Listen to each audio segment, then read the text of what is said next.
কুলামুতি করছে একথা বলে যাচ্ছি, কিন্তু আপনাদের জানতে হবে, ভাবতে হবে, এই মৌলানা সাহেব রাতে যখন শুয়েছিল এতটুকু পর্যন্ত সময় দেয়নি। ও একটা জামা পরবে, ভেতরে একটা গেঞ্জি পরিয়ে তার কোমরে দড়ি বেঁধে তাকে থাকতে তুলছে। আমি বিশ্বাস করুন, আমি আর থাকতে পারিনি যে আমাদের নেতা কি হবে, আগামী দিন আমাদের হয়ে কথা কে বলবে।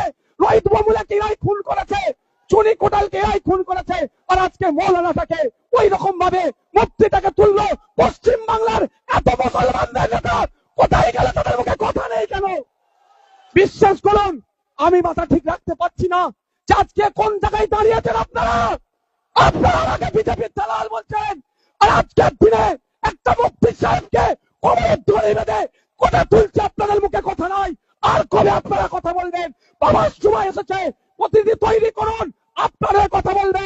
বিকাশ স্যারকে ময়দান কুলামুতি করছে একথা বলে যাচ্ছি, কিন্তু আপনাদের জানতে হবে, ভাবতে হবে, এই মৌলানা সাহেব রাতে যখন শুয়েছিল এতটুকু পর্যন্ত সময় দেয়নি। ও একটা জামা পরবে, ভেতরে একটা গেঞ্জি পরিয়ে তার কোমরে দড়ি বেঁধে তাকে থাকতে তুলছে।